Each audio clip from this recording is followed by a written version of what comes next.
Welcome to the Crimson Comedy Show!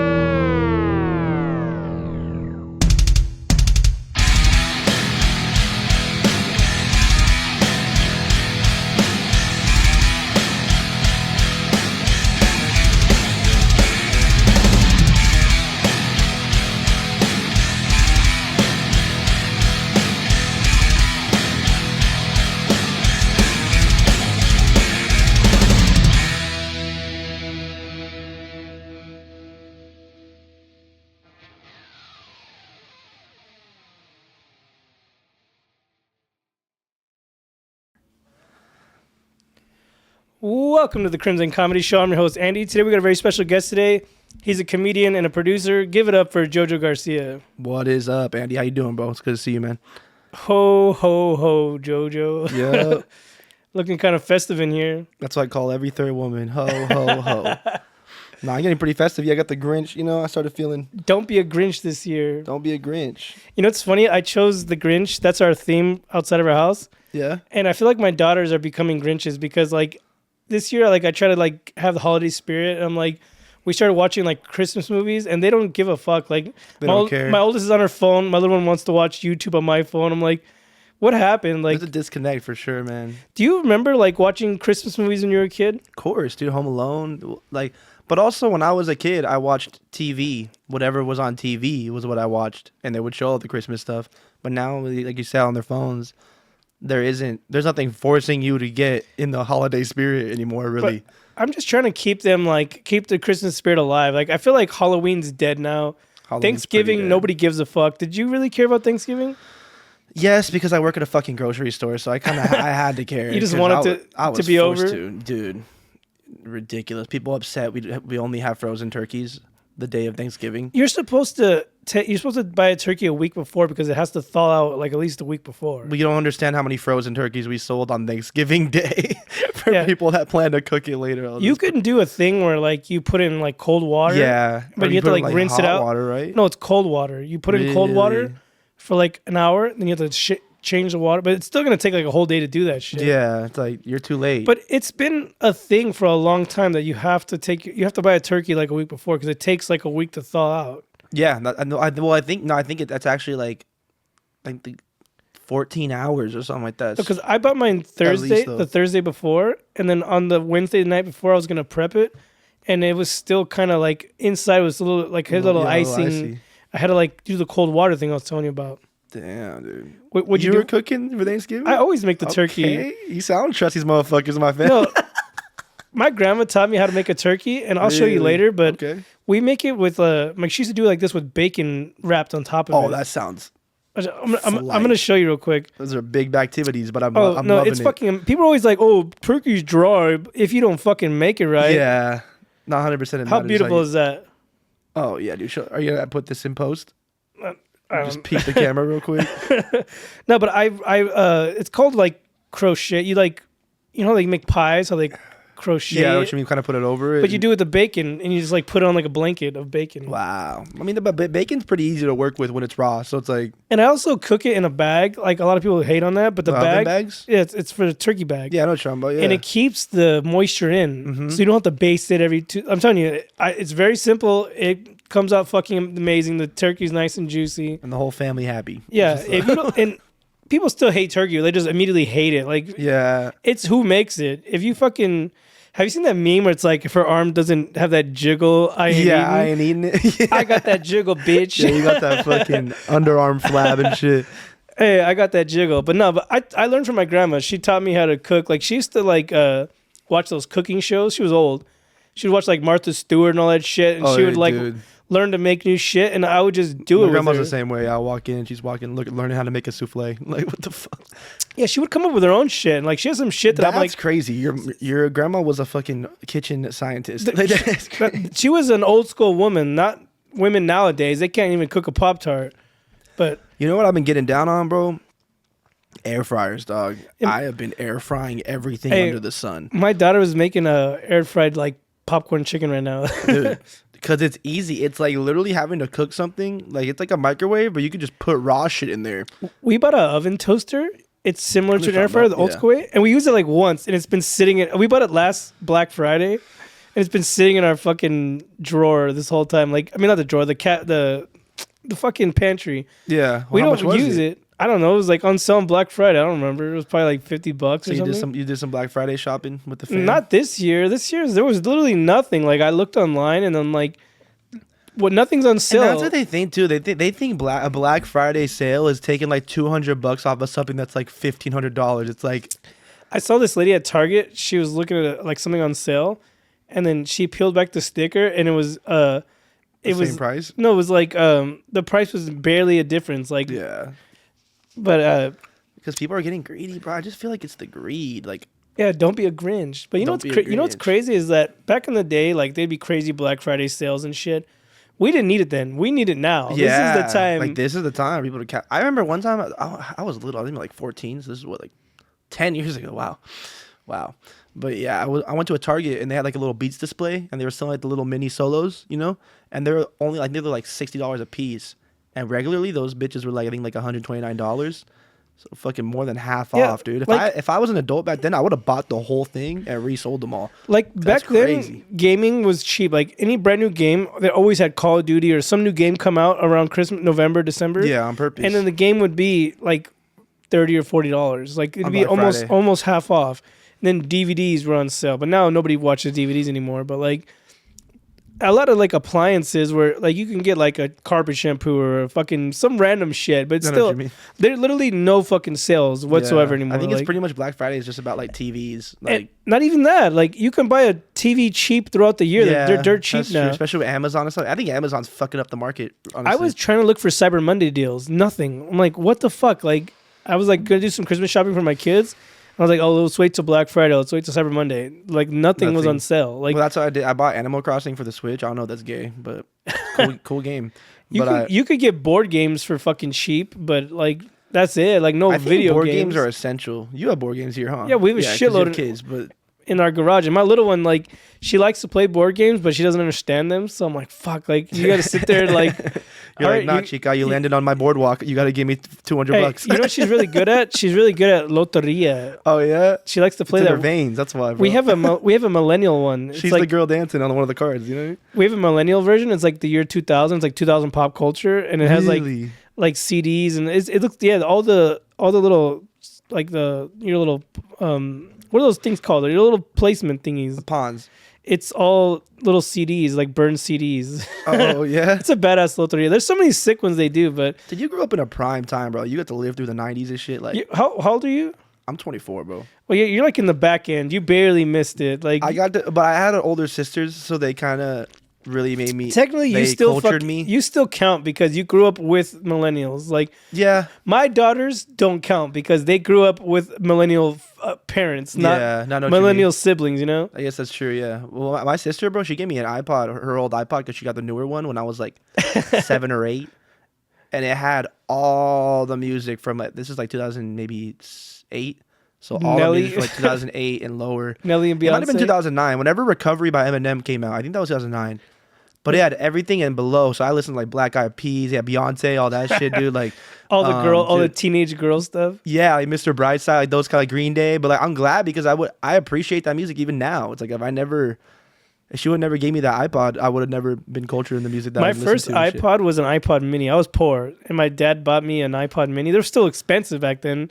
Couple $100, but my friend had the dope ass one where it was like a legit screen, like all this stuff now that and you could rotate the little circle it was a little thing circle thing. Yeah, I know what mine was an iPod Mini and had this, and then I literally didn't.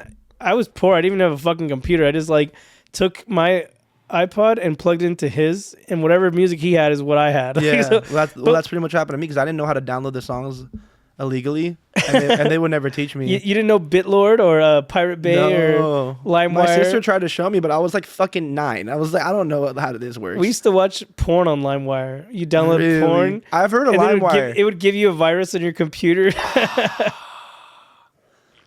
So that's what happened to my computer. You know what's crazy? Like you could watch porn on your computer and get a virus, but now you can watch porn on your phone and nothing happens. Nothing happens. Have you ever got a virus on your phone? You gotta be watching some crazy porn to get a virus. Yeah, you gotta dig deep. Honestly, yeah, you gotta take a shovel out to get a virus or some shit.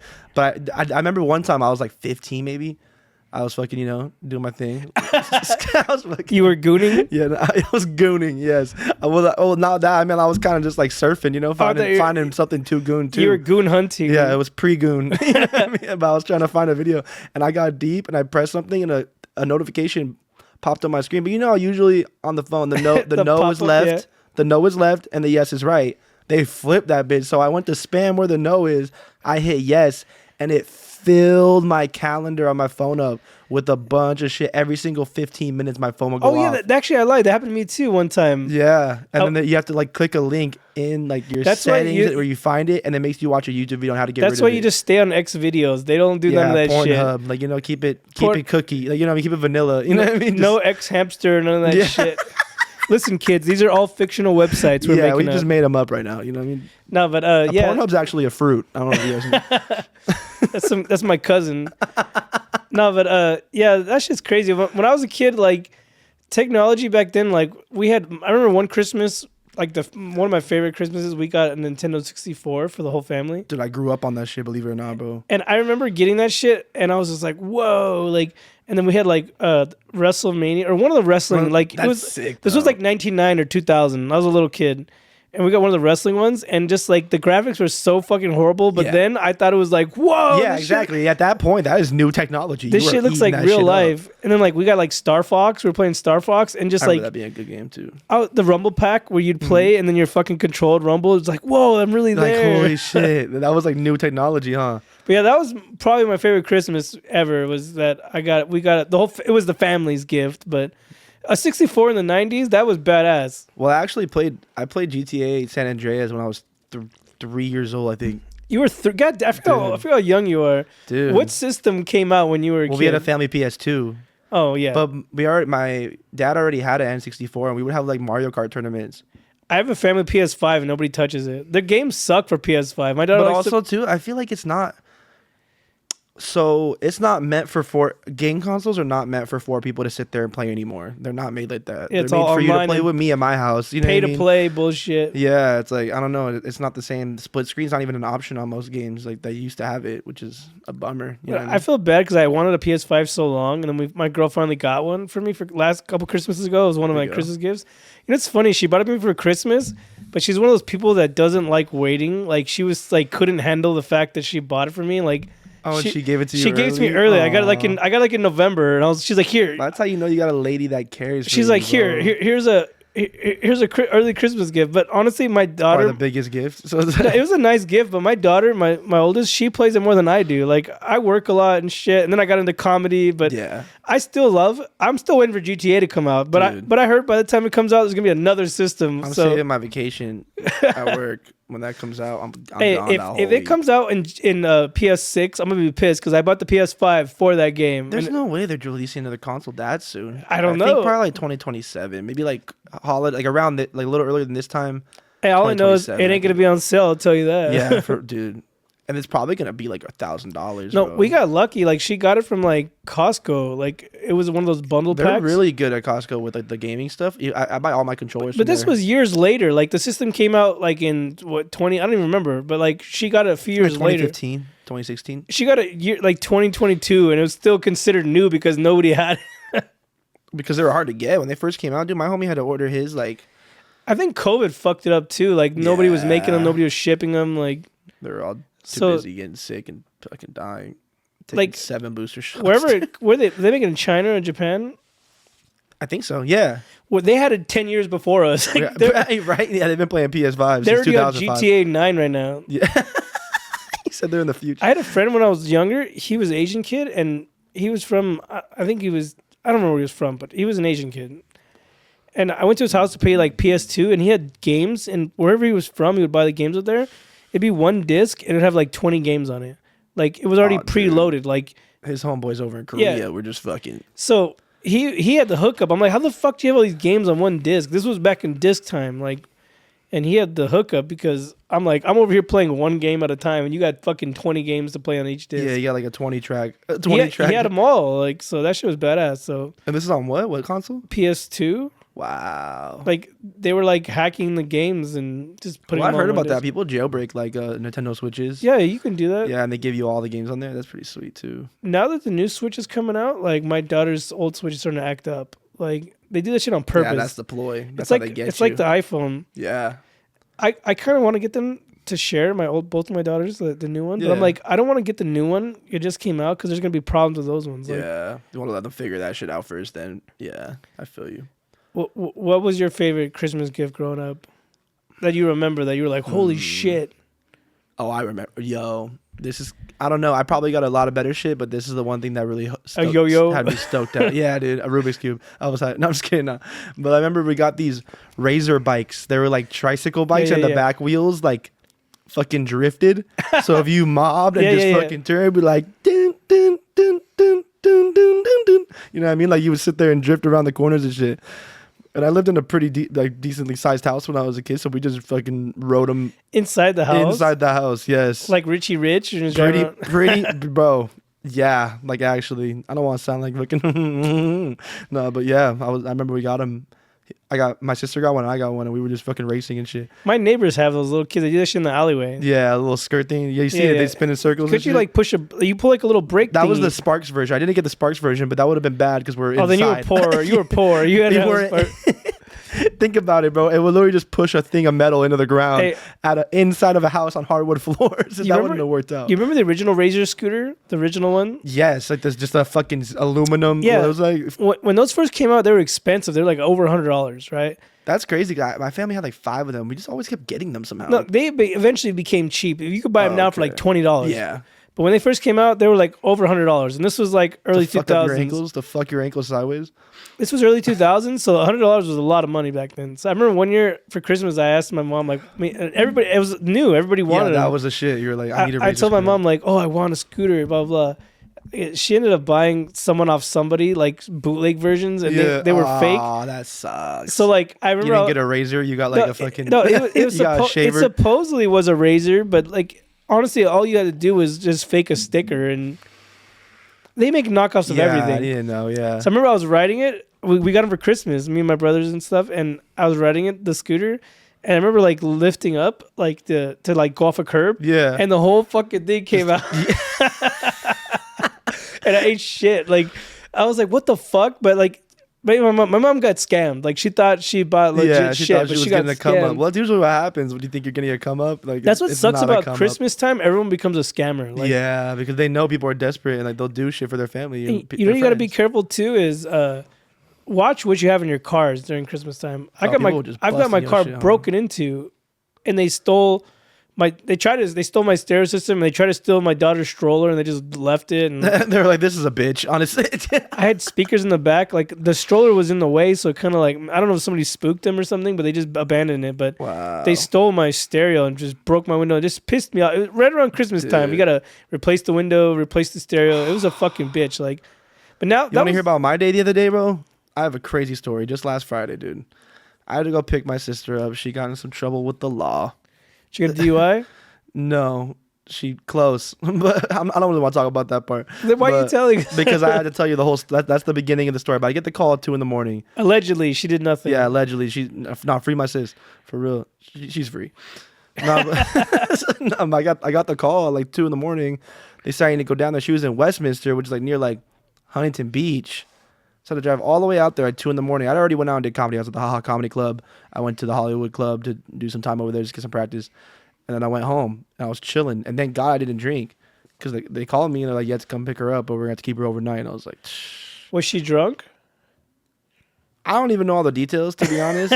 Allegedly, you know what I mean? But my mom wasn't answering because my mom fucking puts herself in a marijuana-induced coma every night before she goes to bed. She said, I'm asleep. Dude, she takes like the weed gummies to go to sleep. Oh, dude, our house could have been on fucking fire when I lived with her. And she would have been still sitting there just like, damn, I put the heat too high on tonight. Like, what the fuck, dude? That shit puts her out. I know, like, if something happens to me at 2 a.m, I can't call my mom. She ain't going to answer, unfortunately. But my grandpa will. I got other people, though. But fact of the matter is, my sister called me because she didn't want to call another family member because she knows that she would have gotten chewed out. She was embarrassed? Yeah. So they called me. I pulled up. I go sign her out. It's already like 3:15 at this point. I take her back. She lives in Huntington Beach. So to drive her over to Huntington Beach, another like 20 minutes down the road. Then I have to drive an hour back to my house. And I'm getting to the 57 over by Walnut. And it's like 4:30 at this time. 4:30 in the morning? Yes. Yeah, and you're young. I couldn't be out that. Dude, I didn't sleep. And I was already doing a bunch of shit before that. I'm at work already. Dude. And my fucking front right tire completely blows the fuck out on the fucking freeway, bro. Like, that's like a Christmas story. It was like, boom. And then my shit was going. I was like, oh shit. And thank God no one was on the road. Because I was trying to brake, but my front tires are the ones that brake. So that made it worse. And I started to spin a little bit. I was like, no. I treated it like I was hydroplaning. Like, let Jesus go. Like literally, Jesus, I took my feet off the pedals, bro. And I just let it roll. Jesus, take the wheel. Yeah, literally. I was sitting there. I was sitting there like this. No, but then after like it started to slow down a little bit more. I just turned off to the right and just got onto the right. But then I couldn't replace the tire because I was smack dab against the wall on the right side. I couldn't move it. I have a spare, but I couldn't put it on because I called AAA or something. Yeah, that's what I had to do. I had to call a tow truck. Well, I don't have AAA. Take fucking 2 hours. I'm Mexican, bro. I don't have fucking AAA. I have 3 Hermanos. It's like $50 a year, or it was. I don't remember. No, it is not. It's probably not that much anymore. I'll get it tomorrow if it is though. I have Honda. I think it's like $88. No, it's probably like $100 for. It's a good deal. Yeah, right. When you get it for a year. My car, I have a Honda, whatever, and it's still under like a warranty. Yeah, I should have had Nationwide or some shit, bro. I don't even know that's insurance. It's still under warranty, so I still get tows if I need to. But eventually, I will get like AAA or something. Mm-hmm. But it's cheap. You can get it like $100, and yeah, well, you could probably get a discount from your work or some shit. Probably. They always have something. Honestly, you're right. I should really go and look into that. But the fact of the matter is, I had to call a tow truck. And they're trying to charge me like $600 to get back to Rancho. See, I'm telling you, if you had $100, if you paid a $100 membership, you'd probably pay like half of that. Yeah, well, that's the thing. I was like, I'm not paying that much. I was like, how much to go to this tire shop that's like a fucking 0.5 miles away? And they were like, this was at 4:30 in the morning. And they were like $200, and I was like, perfect, let's do that. So you just sit there until they opened up? It's a longer story. The tow truck people took like an hour and a half to get there. So by then it's like forever. 7. No, it's like 6:45 ish. Then they mount my shit on. I get in the car with them. They take me over to the tire shop. The tire shop opened at 8. I get there at like 7:15, and I'm tired. I haven't slept. I hadn't slept at all. And I was drinking. I wasn't anywhere drunk around that time, but I was drinking. The tow truck didn't offer to put your spare on? You didn't have a spare tire? I did have a spare, but no. You should have asked them, hey, how much did you need to put my spare on? Yeah, well, I'm a fucking young dummy. Okay, listen, next time you could ask them, hey, can you tow me off the freeway and then let's put the spare on? But either way, I was paying that money. You know what I mean? So it's like, I went to the tire shop. But then, the fucking tire shop, it said it was open at 8 o'clock. They opened at 9? No. It was a holiday fucking weekend. It was the week after Thanksgiving. It was the weekend after Thanksgiving, and they were closed that weekend. To top it all the fuck off, dude. So what did you do?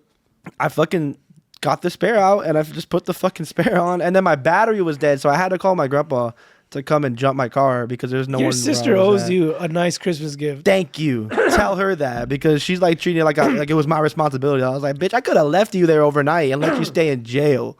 What's her name? Savannah. And she was dressed like a little hoochie too because she was out with her little hoochie friends. Savannah on the night.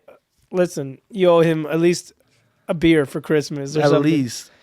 Or at least one of your homegirls. Get him hey, you know what you should do is get him a AAA membership for Christmas. It's only like $100. That'd be clutch. They would have put his spare on and then been on their way. She won't just give me $100 though. It wouldn't have been Gonzalez Towing being like, here's $600. He was making that shit up. Dude, yeah, 100%. $600. Where were you at? Walnut. You should have just took a fucking Waymo home and then came back for your car another day. Yeah. Well, I was thinking, but you don't have mechanic I didn't want to get in I do, but it was fucking 5 in the morning. That's what I'm saying. You should have parked your car, took a fucking Uber Waymo home. Can you leave your car on the freeway like that? No, I'm saying park your car somewhere. Like you could have went to a grocery store. You work in a fucking grocery store. True. You could leave your car for a month there. They won't care. Yeah, well, next time that shit happens, I'll call you, Andy. And be like, what the fuck do I do, bro? I'm fucking scared, bro. Hey, but yeah, the tow truck driver should have offered to change your tire right then. Like he was just honestly, he's just trying to fucking make money. Yeah, and he got out of there. That's a lot of those tow truck companies are like independent, and it's probably was it Gonzalez Towing or some bullshit? Yeah, they just like want to 4 fucking people running the whole thing, rape you for your money. Like fuck that. Because they know you need them though. That's the thing too. It wasn't I needed one, and I could have sat there and waited, but I didn't want to be on the side of the freeway like that for what 4 more hours at least. You know what you got to do next time? YouTube how to fucking change a tire or whatever. I knew how. I was stuck. So I'm saying Andy, my car ended right here. The fucking freeway wall. You should have told him to tow me off the freeway, and then I'll change my shit here. Then I don't feel safe here. You know, just the quick. But either way, I wanted to go to the tire shop. It made sense in my head. They'll just replace my tire when they open. Well, this was Thanksgiving weekend. Saturday. It was Friday night, so Saturday. Those assholes should have been open. What the fuck? Yeah, that's what I'm saying. It was like a fucking type. I don't know. What city were you in? Walnut, but that place was in Pomona. Oh, they told you to Pomona? But it was like those cities are like fucking touching, like right next to each other. So it wasn't that far. You should have went to American Tires or some shit. The franchises that are open. Yeah, it's true. Not some mom I wasn't, dude. I was just like, I want to go to the closest place. I don't gotta pay as much money, and you know what I mean. Those fools are probably still bellow drunk from fucking Thanksgiving. So the food come off the turkey, bro. So did you end up getting a new tire or what? Yeah, well, I put apparently my spare was a little messed up too, so I was like, just replace both of them, like, because I wasn't. Thankfully, I was in a position where I did just get a decent lump sum of money. You got a holiday check? Yeah, we can call it that. So like I had some money on me, so I was like, okay, this is just like a learning lesson, and I need to be prepared for this shit. So I replaced all the tires. Savannah, you owe him a nice Christmas gift at least. Savannah. Did you bail her out? No, it wasn't like a money thing. No, she was just being held.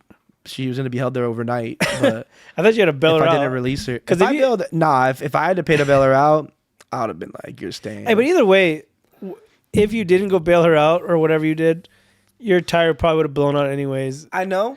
But I would have been closer to home. You probably have been on the way home from work. But. Yeah, which is like 20 minutes. And I know 15 tire shops around my area. You know what I mean? That's fucking crazy. But you live and you fucking learn. It's all over with now. I'm good. You know what I mean, dude? How much older is your sister? Or younger? She's 19. She's entered 20 on the 22nd of this month. She's old enough to buy you a nice present. Yeah, she works at Stater, but she works at Staters too. I fucking got her. Oh, I got her up in there. Listen, you can make him get him the family chicken dinner meal from from the deli. Yeah, I don't. I signed NDAs. I can't say this shit, but I will not. I'm not saying anything about the quality of the food, but I will not eat from the service deli. Like, I will not. What city do you work in? Covina. Okay. Yeah, let me tell everybody. Yeah. No, I didn't say there's multiple Stater Brothers. I just didn't know which one. But I was just wondering because I was like, I know someone who works at another one. I didn't know if you work the same site or not. But it's not the same. I'm around, bro. I worked in Ontario. I worked in Fontana right here. I worked at Upland, Laverne. Helped out San Dimas, Glendora. Azusa. Do you plan on staying there much longer, or what's your deal? Are you gonna make it a comedy? Hey, I've been watching this guy. This guy's fucking killing it. Like dude. When I met you, I was fucking brand new. I was kind of getting on the rise, bro. You're out every fucking night. I'm like, you don't get tired of this shit, dude. Look at my face, bro. You look exhausted. But don't burn yourself out, dog. My first year in, I was going to fucking Mike's shows. My second year, this last year, I kind of slowed down a little bit, but honestly, I've done more now. Like mine was the opposite. I tried to do what I could, but I didn't know as many people when you start. You know, when you start, you don't know anybody. You don't know what's going on this night. But like after I was about a year in, I started to figure out like, okay, this is where I can go on Mondays, this is where I go on Tuesdays, go on Wednesdays, Thursdays, Fridays, sometimes Sundays. You know what I mean? My first year, like I was hungry for that shit. I'm telling you, I was out every fucking night doing all these mics. Starving, Eddie. This second year, it was just not even about comedy. It's just my home life and work. It's just this last year has been busy at work, and I slowed down. But this next year, going in year 3 for me, it will be coming up this next year. I want to get back into it again. Like I fucked up second year, but I'm gonna talk about this. I recently did the Bray Improv. Shout out, fuck yeah. How was that, bro? Fucking amazing. Even though Leo said I did okay. Who's Leo? He's a good friend of mine. He's a friend of the pod. Leo Fontana. Oh, okay. I don't know if you know him. He's around. So. He's everywhere. I'm sure he's a sexy dude. He gets talked about on every fucking podcast. He has no social media. He's like trying to be what do you kids say? He wants to be mysterious. Like mysterious, like low key. Like some people have Instagrams but they have no photos, no nothing. Mm-hmm. He has a fake Instagram. I'm not gonna put his. Burners. I'm not gonna put his. He's a rage baiter. You know what's funny? I figured out his burner account because he'd always be like, "Hey, I saw this and I saw that and I saw." I'm like, "How do you fucking see this if you don't have social media?" You peeped your stories, and then I would always see this one social media that's always like watching my stories. Mm-hmm. I'm like, "Who the fuck is this?" I eventually blocked them, and then one day it just occurred to me. I was like, "Wait a minute." that's that motherfucker. Like, yeah, and no, then, it clicked. then I told him, I was like, I messaged him, I was like, hey, how's it going? And he's like, fuck, you figured me out. But yeah. but anyways, I unblocked him eventually. But he's a cool cat. I've had him on here a few times. But dude, my ex was crazy. Like, I'm pretty sure she has burners that she watches my shit on, bro. I know, but we broke up like years ago. The show went great. Every joke I did landed. I did fuck up a couple times just because I only had 10 minutes. So I'm like, I'm trying to get through material, and I'm like, I don't want to run the light, but I don't want to go under. But you know what is cool? That they have a timer there. Yeah. That is fucking so clutch, bro. Not And a lot honestly, of clubs have I that wasn't shit. even paying attention to the light. I finally finished my last joke, and there was like a few seconds left, and I was like, oh shit. Like, but I did step over a few jokes just because you've done the Brilliant Improv before, right? When you do a show like that versus an open mic, like you get a couple chuckles here at open mic, and then you get like roars of laughter, and then you're just like, your timing is off. Like you have, with experience, you have to know the timing. Like what I've been learning, man, is that even when you're in a small place where you're not gonna get those roars, just stay quiet. 1 beat, 2 beat, then go. But you know what I noticed too is that even being quiet can make more people laugh. Yeah. The awkward if you silence. give them time, not only the awkward silence, people are processing shit. You know what I mean? Yeah. You might have said something kind of intricate. It takes a minute. You heard those jokes where you're like, oh, you know what I mean? How long did it take? Like 3 seconds at least. You know what I mean? So let shit simmer. What was your first big club show you've ever done? I did the stand-up comedy club. Okay, how was that experience? Your first time, like the timing, right? Like, okay, well, I was with my dad. I had just told him like 2 weeks before I was doing comedy because I hid it from him for a long time. I think I already told the story on the podcast. I'll go over it again. My dad's girlfriend said, "Oh, one day your son's gonna try comedy." We're on the car. He said, "One day your son's gonna try comedy. He's gonna get really good. He's gonna be just as good as you." And my dad was off a couple, and he's like, "No, he won't. He's a pussy." And I was like, "Fuck that!" And that next Thursday, it was a Sunday. That Thursday after, I fucking went and did my first open mic.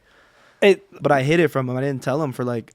That's fucking awesome though, because you have someone to look up to, someone that can like manage you and give you give me guidance, bro. But I have a lot of people. I grew up with a lot of people. Bruce Jingles, shouts out him, Manny Maldonado, Edwin San Juan. That's how Pauly Shore was. Pauly Shore was he grew up in the comedy store around comics, and it just became natural, you know, like you're around the comics eventually. Listen, if you eat like sharks, you're gonna you swim with sharks, you're gonna eat like sharks. Well, iron sharpens iron, you know what I mean? It's like I was a 2, 3 out of 10, but I'm hanging around 7 and 8 and 9s. I'm not trying to suck you off or anything, but you and your dad, like you have your dad's wittiness. Like I've watched your dad go do shows, and just the quickness of him, how he can fucking just.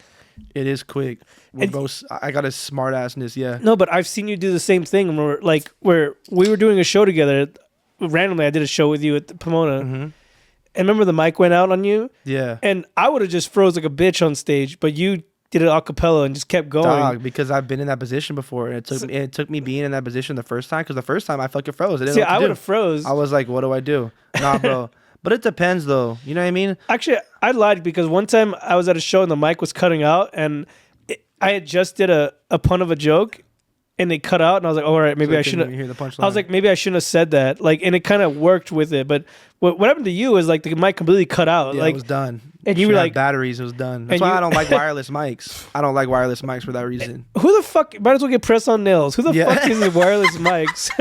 Yeah, wireless mics with dark chocolate of fucking microphones. But yeah, dude, when I've been in that position, but I've seen other veteran comics go through that position. I saw what they did, and it's just like. No, but I'm saying when I saw you do that, I was like, all right, this kid, he knows what the fuck he's doing. Like I said, I'm not trying to suck you off, but like you're just as good as your dad. Like you learn from the best. So like I'm jealous that's because exactly why. Like I'm jealous because I wish your dad told me, he was like, you need a mentor. I was like, I don't fucking know anybody. You know, like, well, that's when you got to be like, then be my mentor. Hey, I'm the unk. You know, I'm 37. I'm the unk. Shout out to Riley. He was like Riley's like 25. He keeps talking about how people. He's 24. He's mine. I just with him yesterday. Shout out to Riley, bro. He said people call him unk. I'm like, if you're unk, what the fuck am I? You're a gramp. No. That's crazy, but I was just like, but yeah, your dad told me, he's like, you need a mentor, and I was just like, I'm old enough to mentor somebody, you know? That's the problem. It's like, but it's not. He means someone older in comedy, bro. Like someone. I said, like, I don't know. What I mean? Like, your dad is probably the most experienced comic I know. But bro, I feel like a veteran comic, bro, if someone comes up to me and says like, "Can you help me? Like mentor me?" I feel like that means a lot to them, bro. Yeah, someone believe like Bebos too. He's another veteran. Bebos too. I didn't get to talk about Bebos. Bebos is one of my mentors too. Steve Fly. Those motherfuckers, you guys are taking care of me. Have gotten me so much better comedically through like tips and pointers and stuff. And I cannot thank you guys enough. You guys are fucking awesome, for real. No, but Bebos, shout out to Bebos. He gave me some time. That was legit the first time. Actually, let's go back. The first time I ever did like a legit comedy club was your dad let me do. He let me do a cold open for him. I was like 6 months in. When I first started comedy, Where? I was at the Ontario Improv. No way. I was in the audience. I was drinking. I was fucked up on Space Dust, and your dad was doing. I was out there on the Cosmo. Your dad was doing his crowd work thing, and he was talking to me, and I was just like nervous, and I was just like, "Fuck!" Like, I was like, he's like, "What do you do?" I was like, "Oh, I do stand up comedy." Like, I was just trying to like change the subject, so I didn't want him to make fun of me. I think I remember you were there. this. You were there, and you walk in the green room, and you're like, "Yo, so like, what are you?" Yeah. And then I remember he told the producer like, "So what do you want us to do with him?" They're just throw him up. Yeah, because he was like, and just went up there in silence. He was like, "Oh, I want you to open for me in my next show," and I was like, "Are you serious?" That's crazy. It's coming back to me now. I remember you were there, and you were with some chick, but like dude, she was bad. I miss her. Hey, you. I'm not gonna lie. You were not doing comedy at the time. Nah, I wasn't. I was just in that. But I think that also really helped me, bro. I was for like you saw me then. I was already rolling with him for like 3 years, going to every single spot he did, bro. I sat next to you before the next show. Really? Yeah. Did we talk? No, you were just. I was probably you were just watching the show with some girl, but yeah, he let me do a cold open. I didn't even know what the fuck a cold open was. That's crazy. I ended up doing the cold open.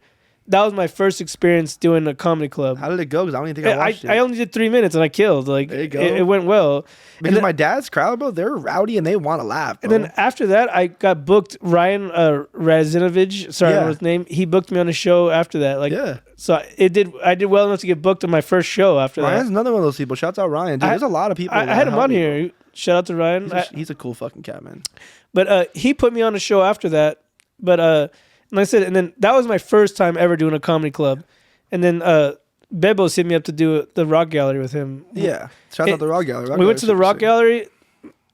Literally, it was all chicks. Yeah, he told me. He told me they were having like a. It was like girls' night. Yeah. It was all fucking girls. And that club, for people that don't know, it sits like maybe like 40 people. And I was nervous because my comedy is not for women. Yeah. The women that come to my comedy shows are there with their boyfriends, not by choice. So I ended up killing it that night. Like, I fucking killed it. The girls were cool. Bubbles told me. He said he was proud of you. He said he was proud of the way the whole show went. Everything. Everybody killed it. Fucking Dave, Bebos.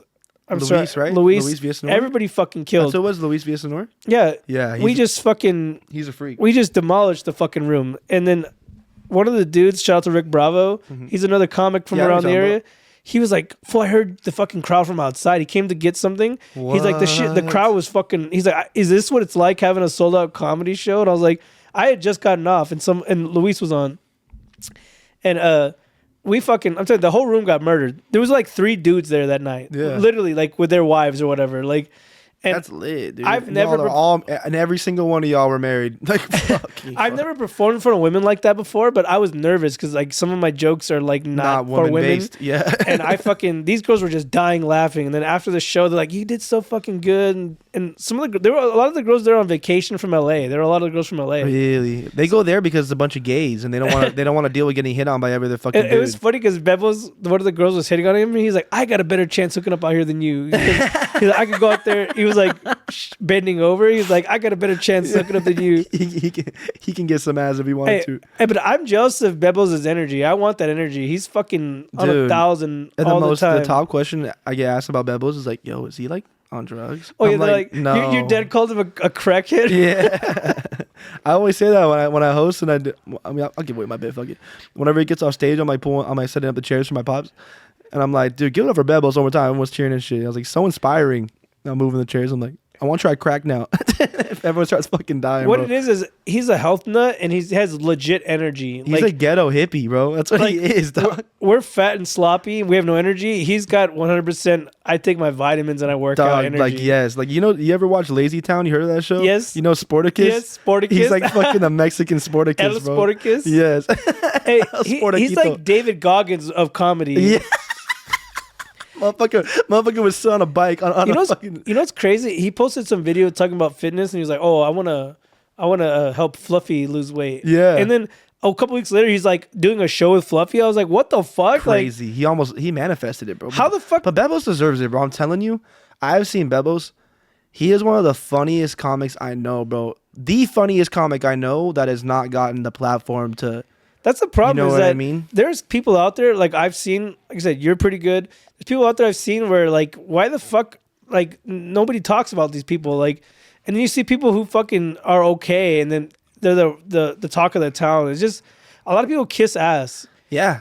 I've seen comics where like it's all about who you know, bro. But I can't talk shit about that because look who I am. Listen, you know what I mean? No, listen. You earned your fucking right because I'm telling you, I've seen you I'm do. hustling, bro. I'm trying to do everything. I've seen you do clubs and I've seen you do the shittiest shows ever. Like, yes, you are who you are. You're the son of someone, but you're also putting in work. Like, you know, you're not just I'm only gonna do clubs only. You're actually dude, like I know a lot of people that do clubs all the time. Like I'm still getting booked at clubs, but I know people that get booked in clubs like this and they just stop going up with mics. Like, I don't need open mics anymore. I have my set. Can I tell you something? I fucking hate open mics. I mean, it's like the gym. It's like the gym. You fucking hate going to the gym too, but you have to do it. Does it look like I go to the gym, motherfucker? Yeah, bro, you got neck veins. I see you. No, but what I don't like about the open mics is the waiting. Yeah. Well, you know what I be doing, bro? I'll sign up on the list and I'll see where I'm at, and I'll just go sit in my car, bro. I'll call the homie or something. I just don't like the waiting because I work at 4 a.m, right? Yeah. And then some mics you'd be waiting until 10:30 or 11 o'clock to go on. I'm like, I should be asleep right now. Yeah, I should be. And you still gotta drive like 30 minutes back to your house and shit. Like I said, that's the only problem I have with mics. It's nothing to do with the actual open mic itself. It's the timing. There's a lot of people, but you'll get bumped by the fucking host friends and shit. Yeah, and I know I'm not the only one there, but like I'll get there early on purpose to try to go up early. Early, and then I end up number 25, and I'm like, fuck, like. I'm not gonna name names, but there's certain places I don't go because of that shit. Yeah, there's certain places where like you're definitely gonna go last. Mm-hmm. But I'm telling you, I haven't done open mic in fucking forever. I don't even remember the last open mic I did. Well, dude, like I don't know, I'm new, so it's like when I do, if I have a show the next day and I don't do an open mic before, it fucks me mentally, bro. Some people don't like open mics where you have to pay and then you don't even get called up, and then you just wasted your gas, your parking. Oh, if you have to pay and you can't even go up, that's ridiculous. I've gone to the last few open mics where I paid for gas, parking. Well, those are places I'm not going. And I didn't even get up. And I'm just like, fuck, like. I'll do the one item minimum thing. You know what I mean? If you want me to buy something at the place, you know, you let them keep doing their show there, the open mic there, then yeah, I'll obviously. What do you think about slotted mics? Or bringer shows? I don't like bringer shows, bro. Slotted mics, that's cool too. Whatever. I used to get DMs all the time for like bringer shows in LA. But I feel like slotted mics, you should have to put like a $10 deposit, and if you don't show up, they should take that fucking money from you because that's bullshit. Because think about it, another comic didn't get that slot. Oh yeah. I've never done them before. You know what I mean? No, it's a slotted thing. I think they do them at Noble. I'm not talking shit about that mic or anything, but there's times when people don't show up. Once before after a concert. Yeah, there's times when people don't show up. It's like, dude, like that could have been someone else's spot. You know what I mean?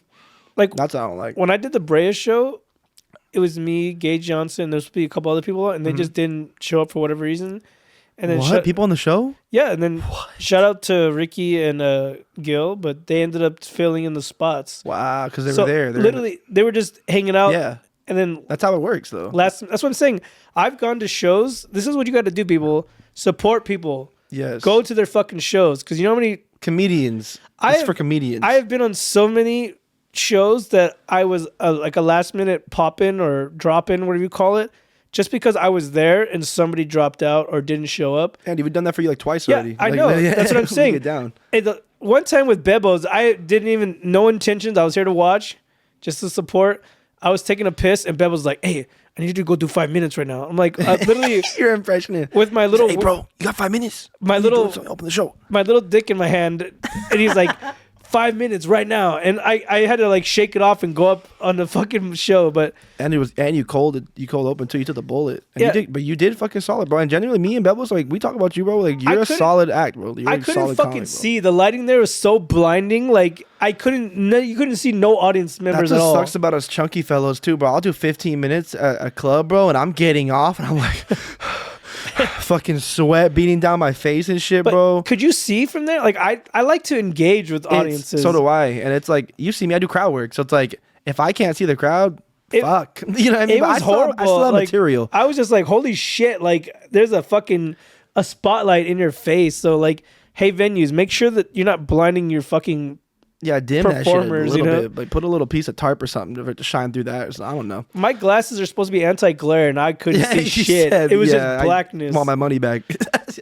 No, but I've done shows, like I said, where I've gone to shows to support and ended up being put on shows. And it's a real thing. Shout out to Gil and Ricky. They literally, I was in the room with them in the fucking green room where dude was like, hey, I need you guys to go on, both you guys right now. And they both, their faces dropped. Like, because it's a scary thing. Dude. Gil this is me and Gil's first time doing like the Brea Improv is huge. Like I had one set of the night there, but I only did 3 minutes. This was my first 600 seater, bro. There was like 200 people there. It wasn't sold out. It was. You can't even really see the back anyway. It was still pretty decent, but you could tell Gil was nervous. Ricky, he had done it before, but just the last minute, hey, go on and do this shit. You're just like, oh, put fuck. It on the spot is what gets you like. But everybody did great. It was a fucking good show. Like, that's what matters. But what was your first time at the Brea Improv? Oh my god, I'm about to tell this story right now. My haters gonna love this one. It was with my dad. It was like I was like maybe 5 months in. I thought you were gonna say 5 years old. No, 5 months. I was at the Ontario Improv from I was like 3 till I was like 10. But no, I did the Brea Improv when I was like 4 months into comedy maybe. And I was bad, bro. I was so unfunny, bro. And I was so bad. You bombed at the Improv? I bombed in front of like fucking 500 something people. Hey, bro. at least you made your dad look better. People were booing, bro. You got booed? I didn't get like booed off stage, but I got pretty much fucking as close as you can get to that. They were booing. I couldn't even really say my shit. I just finished off the joke and dipped.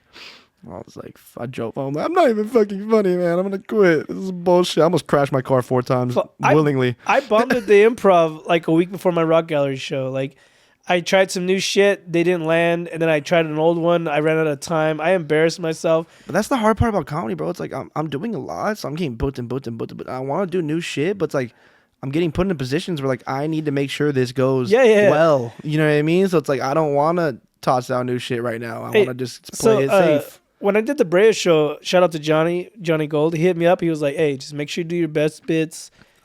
Like, I tried new shit at the Improv, like, and I fucking bombed hard. Yeah. Like, it was like horrible. Damn, he low-key did some homie shit because he had to take the risk of you being like, fuck you, old man.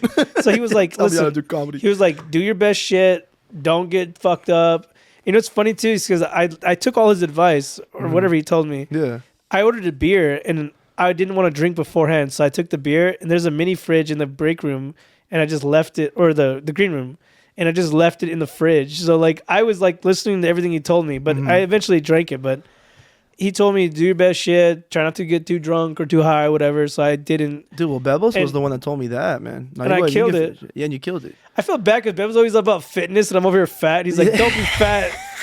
I tell you, he's like the David Goggins of comedy. Yeah, like he is. He's all like into fitness and shit, and he's like 50 and he's shredded. How old is he? You know what my dad said? He's 52, I think. Yeah, he's fucking shredded. Yeah, he looks the fucking 38. Like he looks young as fuck. I will accept I will never look like you, okay? Maybe unless I get cancer or some shit.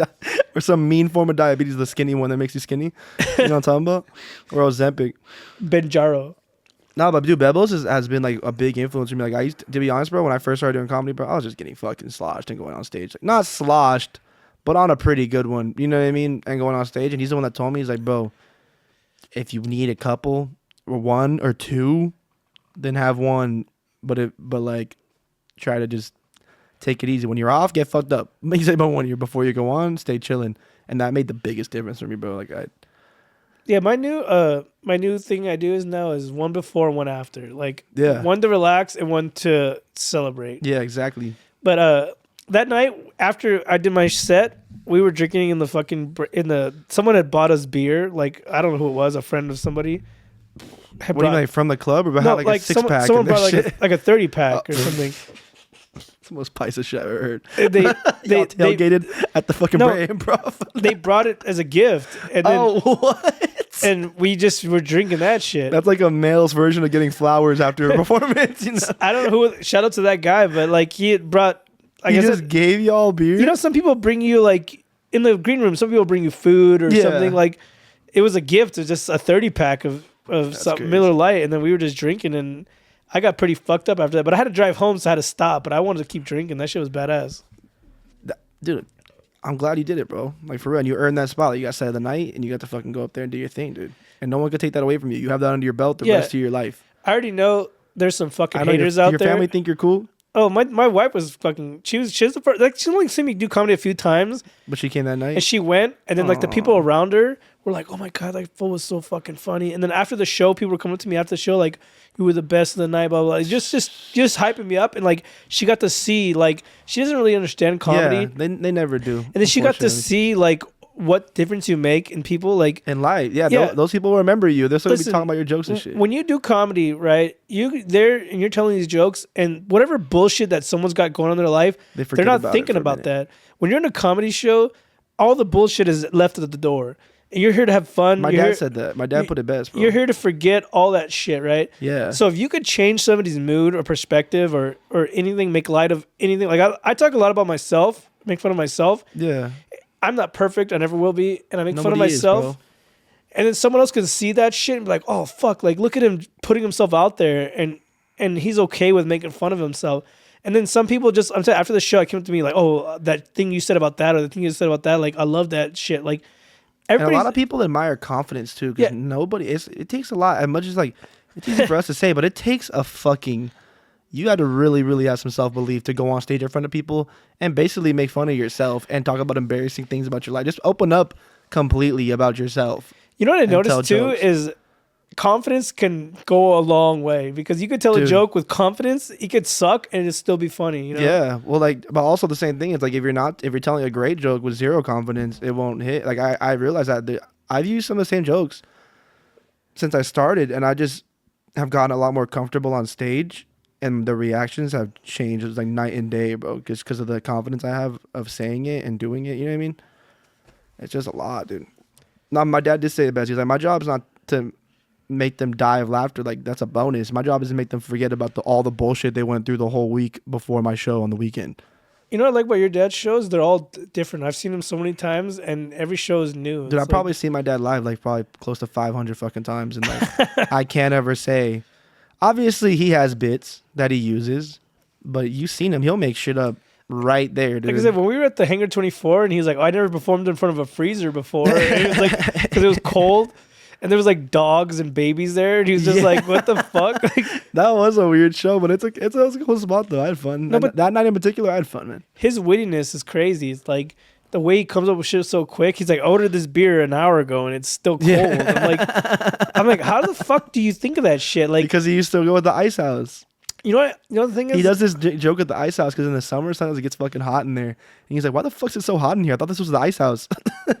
People eat that shit up. No, but I just need to like get more comfortable on stage where like you could just go off the cuff and just make shit up and just be in the moment, you know? Well, I don't know. This is the way I do my comedy, at least when I'm at a club, dude. I come in, I talk about all the things in front of me, the audience. If I see something, I'll talk about it. If I saw something happen to me in the green room or with one of the waitresses, I'll talk about that.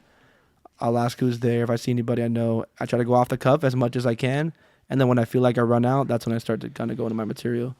Hey, real quick, I have to take a piss really bad. He broke the seal, ladies and gentlemen. I'm going to go piss. Promote whatever you have to promote real quick. Talk about your dad, your show's coming up, whatever. Just talk. Okay. This is an emergency. It's an emergency. We're in a state of emergency in Andy's crib right now. Talk. Promote something. All right. Andy's going to take a piss, so I'm going to tell you guys what I'm going to be up to. Holy shit. What do I have going on? Oh, my God. On December 10th. When is this dropping, Andy? Sunday. Okay, cool. Then on December 10th, I'll be at Noble Ale Works. I think it's at 6:30. We're doing a joke and stroke, produced by Jackie Silva. She's super awesome. It's like a thing where we have comedians coming up there, and everyone can paint and drink wine. And there's a theme to it. I think it's Disney, so that seems like it's a lot of fun. I'm really happy to be a part of the show. I'll definitely be having some fun. I'll be painting. I'll be joking and stroking. Not that kind. But yeah, there's tickets on Eventbrite. It'll be on my story if you need to find it at TK.JOJO. Also, on the 11th, I will be... Let me pull this up so I could have it ready to go. On the 11th, I'm going to be with Sancho Sanchez. Let me make sure I say what city we're in because it's going to be out there. Yeah, I'll be over there in Norwalk at Haha at La Hada. That's a Thursday, The 11th starts at 7:30. There's no cover. I've heard it's a great place. They got pizzas there. You know, a lot of brews. So if you want to go get some pizza, some beer, have a couple laughs, pull up to that. I'll also be on my story. And I'll be at the Laugh Factory in Long Beach on December 17th. That show starts at 7:45. I have a couple spots on my guest list, so if you know me or if you would like to go, hit me up on Instagram. I'll hook you guys up. That's pretty much it. It's that time in comedy, you know, where it's getting towards the holidays and there's not a lot of shows going on because people are just spending time with their family, you know, getting ready for Christmas and all that stuff. So that's what I got going on. And I'm back. And this show is also brought to you by Garage Beers. That's Andy's shit. Sorry, guys. I've been drinking. Jojo got here late, so I was like already pre-gaming before he got here. I'm fucking Mexican, and you talking about our stereotype of always being late. So, yeah. We're late to court. We're late to the quinceañeras. What time are we at right now? Latinos are late in the periods. Where we at? We're almost done? No, we're not done. But do you have to go to the restaurant at all? But go back to talking about comedy, right? So, how long have you been doing comedy now? Ooh, a year and 6 months on the 13th. What's the highlight of your career so far? Like, you have anything? I did the Hollywood Improv last Sunday, bro. I've never been there before. How is that Dude. place? Who was there? Is that when you met fucking Brad Williams? Yeah. Was he on the lineup? I'll tell you that story. No, he was on the show after me. I did the lab. I did a show with Lizzie Rose. Shouts out her. She was great. She hooked me up. You know, let me in there. I got to do a spot. I was after her, so I was the first after the host. Did a cool little 10 minutes. It was cool, but like we were talking about how the room in the lab is dark. You can't see anything. The only light in that room is like some dim lights by the bar, so you can't see the crowd at all. So it's like it's kind of hard because, you know, you see me, I kind of bounce off the audience a little bit during my set. So why do venues do that? Do you not know that we feed off the audience? At least I do. I think they do it as like an attention reason because if the lights are on. You know how motherfuckers be. They're all looking around the room if all the lights are on. A lot of audience members don't want to be a part of the show, or they're scared. Yeah, that too. But honestly, comedy's the only fucking show you'll see people go to and not want to sit in the front. Honestly, think about it. Concerts, you want to be in the front. When I do comedy, I just want to look at their faces like I'm talking to someone. I don't feel like I'm talking to the void, you know? Yeah, like literally it's such a shadow. It's like, it's a crazy, but it was a crazy experience, man. Like, I had a good time. The green room's sick. Took some pictures. I have a video of me there now. So that was one of the things I've been wanting to do. I want to do the big three, bro. I want to do the Hollywood Improv. I want to go to the Hollywood Laugh Factory. I want to do the Comedy Store. So that's like I want to do the Laugh Factory. That fucking stage looks badass. Nice. That theater is beautiful. Room. The one in West Covina. It's Covina, right? Covina. Yeah. I'm talking about the Hollywood one, but Covina, the room is nice, bro, because it was a theater. Yeah, I like that style. It's like a theater. Literally. It's a mini theater. That stage is big as shit, bro. Like, for no reason, but nah, because Duno goes there. You know what I mean? It's got to be big enough for it. Just kidding. I love Duno. When I put my stickers at the Bray Improv, I saw my stickers in the air. I saw one of his stickers or a magnet or some shit up there. Yeah, that's what they be doing. Yeah, it's like a little stamp that you were there. You know, that's cool because that's a special night. You get to sign the wall. Hey, I'm on a couple walls at this point. I'm at Oxnard. I'm not in Ontario yet. Do you think you've done Ontario, haven't you? No. Are you gonna do it? Your dad's gonna be there soon, right? No, that show's gonna be postponed, unfortunately. Oh, well, it sucks. But I thought I saw that he was gonna be there. It's supposed to be on the 14th, but they had to postpone it. They're gonna push it forward. My dad's taking time to himself right now. Yeah, focus on yourself. Which kind of leaves me in limbo because he's the person that I was just kind of rolling with. You know what I mean? He's hung with them everywhere. But it's cool because like when my dad takes breaks and my dad doesn't do it for a bit, it makes me put myself out there more and connect and network and meet new people. You've never performed in Ontario? Not since I was fucking 10. Like I've been there, but technically I don't count that shit, bro. I don't count when I was doing comedy. I thought you growing guys up. have been there together. No, like when you were there was the last time he was there, and I wasn't a comic yet. I was just watching. That's crazy. You're one of the few people that knew me. Like you're a comic too, and you're one of the few people that knew me when I wasn't a comic. You looked exactly the same hair. Yeah. You just had some. I was skinnier though. Some chick with you. Yeah, dude, she was bad, yo. Stop talking about her, bro. I'm gonna call her when I get out here. Like, I miss you. I'm like, baby girl. Hey, about to be famous. You want to be my wife or what? You know what always pissed me off about that One Wish song by Ray J?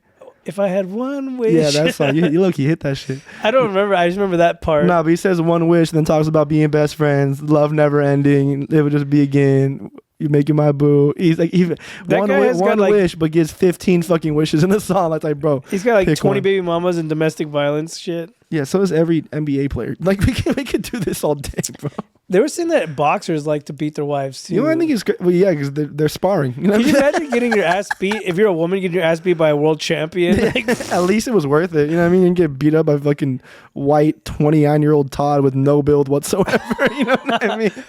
But like, Floyd Mayweather supposedly beat his bitches. I'm like, God damn! Imagine catching those hands. And then bought her a fucking Birkin bag after that. I don't know. If someone kicked my ass and then bought me a Maserati, I'd be like, you know what? Hey, but I don't get it. Like, what did they do to deserve a beating? Like, it's not like they cook dinner, they burn dinner because they have chefs. So like, yeah, that's all. Yeah, she must have just been talking out of line. I don't know. She must have got mad that he had his girlfriend there at their wedding or something. Yeah. I feel like, dude, like, I hate to say this, but you know, bro, certain women, I'm sure the men will be the same way with rich females if they can get one. But they're with them a lot of time. It's because of their money, bro. I saw this thing where some dude was talking about, I met Floyd Mayweather, and he was like, he introduced me to his wife and his girlfriend at the same time. And I was like, that's what paper does for you. I was like, dang, your wife and your girlfriend at the same time? Yeah. But then again, I've seen clout videos of weirdos like at Renaissance fairs, and they're like in a throuple. There's like a wife and two husbands, or a wife and... I would never do that. Bro, like, what? Hey, imagine 3 incomes in a household. That'd be fucking awesome. For real, you're living in fucking Beverly Hills.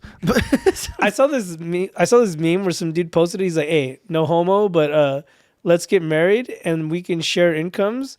We can vacation. We can buy a boat together. Like two dudes. Let's just live together. Just be chill. Yeah, like literally. Think about it. Hey, I'd live with a friend if I tried to do that, but my homies, bro, a lot of them, they live with their parents. They don't have to pay rent. They're just chilling. Like, they're not gonna leave until they get forced to. If they're not buying crypto right now, do you have any crypto or any Bitcoin or? No. Isn't this your generation that buys all this shit? My dad has stock in Viacom, but he gave it to me, so technically it's mine. But I don't even want to look at it. So don't let that shit build. I'm just gonna let it rock, because you're gonna see what's in there. You're gonna want to cash it out. When I marry a chick, I'll probably be like, let's see how much is in here. If I get married, I don't think I'm gonna get married, Andy. Honestly. Hey, with your lifestyle, doing comedy is hard. Like, if you can get a girl, like I see dudes I know who have wives and girlfriends, and they're out every night. Yeah, and you gotta have a really understanding no, wife. I don't know. I know a dude. I'm not gonna say his name, but he's out every night. He's married, and I see him doing this shit. I'm like, how does your wife not complain? Like, how do you do this? He must have a huge dick. Yeah. Or he just maybe had that conversation. Like, I don't know. I'm not big enough to be like, I'm gonna be out every night, baby. If a chick told me, she's like, I don't care about your like lifestyle, what you do, I want to be with you. Not to be like, well, I'm not gonna be home a lot, and I can't have you complaining that I'm not home a lot. That's what Bobby Lee was saying. His dating life was hard because girls don't understand. He's like, oh, I gotta go do a set. People that just don't do comedy don't understand. You know what I mean? Like, honestly, they don't. But it's a very taboo thing. When I try to tell my girls, like, she came to my show and she saw like the product of what happened, like the interactions or whatever. I'm like, this is beautiful. Like, you see this? I live for this shit. Yeah. I love to laugh. I love to make people laugh. I love to be in this environment. This environment is fucking beautiful. It's a sweet area, bro. This art form is beautiful. Art form. I'm a little tipsy. I said firm. You went autistic. You're like, art form. The art form is... No, but like I said, what other art form where you can just go out and express yourself, do whatever you want? Nothing. Make people happy. Singing, maybe, like besides being porn. An artist. You have to be an artist. I think like painting. Maybe some people appreciate painters. My daughter, my little one, she's really into art, like legit art, and she's fucking blows me away. Like she's also funny too. Like I feel like cool. She's gonna be something. Like my oldest one's kind of like conservative. Like she doesn't really express herself too much, but she's probably going through some shit. I don't know, but. My little one, she don't give a fuck. It's hard being a teenager, bro, right now, especially in this day and age, bro. Yeah, my little one's outgoing. She's artistic. Like I feel like she's gonna like do some shit. Hopefully, follow my footsteps. You know?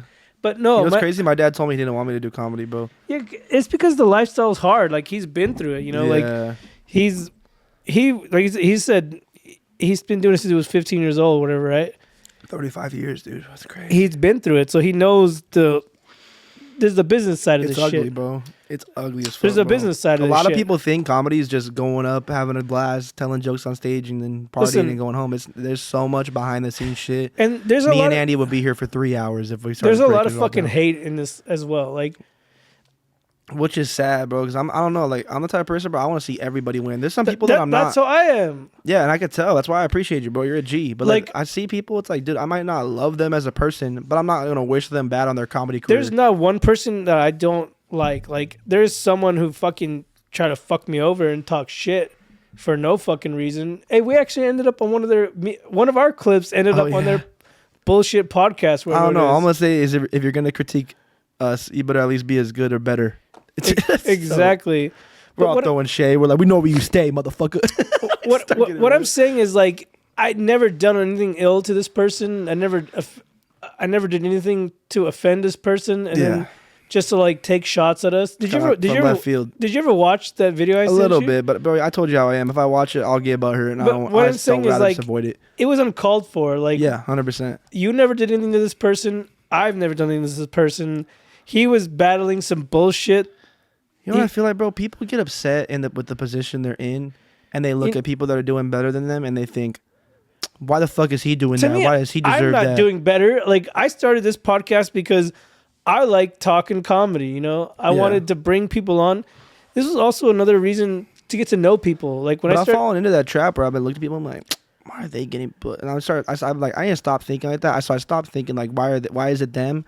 And I started thinking like, how could I make it me? You know what I mean? But see, with me, I know what I'm capable of. Yeah. I feel like I'm underrated. Like, I don't get the appreciation that I feel like I should get more options, but I'm not going to just rush it. You know, like, this isn't a race. You know, you might have done more shows than me, but it doesn't mean that I'll eventually get more shows. You know what I mean? Yeah. Like, no, it's a marathon. It's not a fucking race. You know, like, you're younger than me. You have more. I'm trying to put those. But years you in listen. me. You hustle more than I do. Like, straight up. Like, you deserve it because I don't give a fuck who your dad is. You're out there putting in work. Like, trying, bro. I don't have that type of support, but I'm not putting in that kind of work. You know, like. And like he said though, I've gone to some bullshit things. Like I know I will get booked and be able to do big shows, but it's like, I do the bullshit shows to make sure I'm ready, and it keeps me sharp. Same thing with Bebos, but Bebos is becoming a star, bro. And he'll still go to this open mic we go to at the VFW in Hawaiian Gardens in front of 9 people that see us every week. Every joke that I ever performed was all at a shitty show in front of nobody who didn't. But that's give a why fuck. you got to do it. You know what I mean? That's integral to like showing out when it matters. But back to like the whole, like I said, the whole podcasting thing. Like, I started this podcast just to give other comics platforms. Like, yeah, and I appreciate just you, to give people to talk comedy, and we have people who listen in. Like, shout out to everyone who listens, that they comment and they interact, and I'm like, this is a community. I'm trying to create a platform for the community. Like, you produce shows, right? Yeah, you know the KKK, right? your people are at the CCCs. You know what I mean? The Crimson Comedy. What is it? The Crimson Comedy. Oh, shit. That's CCS. It's a skate magazine. Oh yeah. No, but what I'm saying is, like, you put on your own shows, right? You produce shows.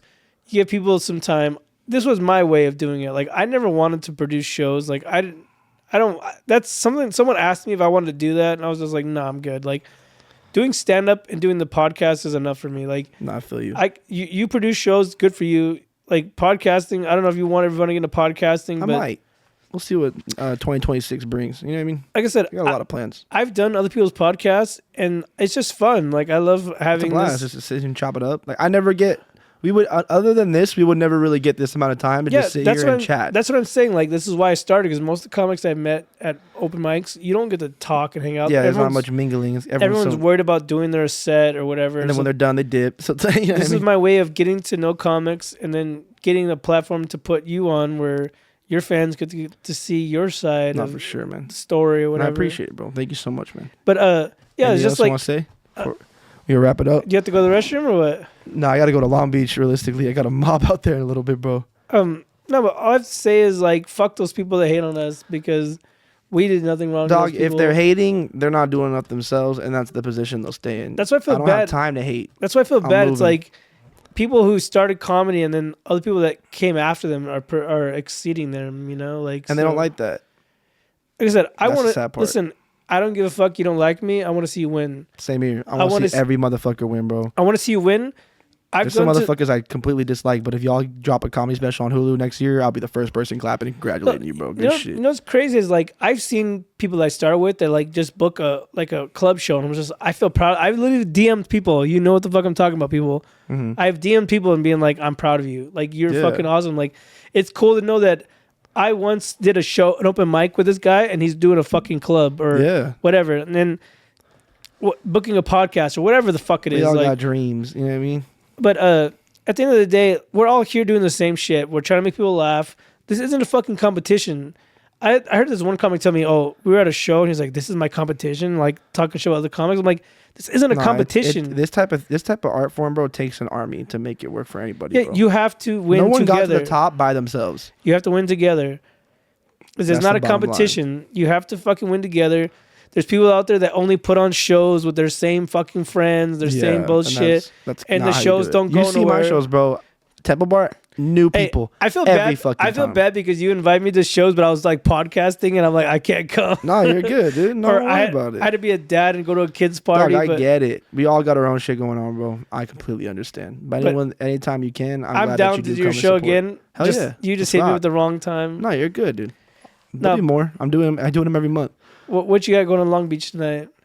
Fundraiser, but I really gotta go, Andy. Honestly, bro. Okay, well let's end the pod. I did my advertising. We're all lit up, bro. Okay, follow. Tell them your Instagram where they can follow you. At TK.JOJO. That's my Instagram. I do post all my content on there, all my future dates, all my flyers, everything you see will be on my Instagram. So make sure you follow the Crimson Comedy Show. Follow Andy and cop one of them sexy ass Christmas sweaters. I'm gonna get one too. Yeah, he was late to the game, but anyways, you can follow me on my personal Instagram, AndyC_comedy. You can follow the podcast, the Crimson Comedy Show, at Instagram, the Crimson Comedy Show. There you go. And anyways, Jojo, thanks for coming. Merry Christmas, pleasure, Happy Holidays. Same to you, bro. And good night, guys. Good night, guys. Take it easy.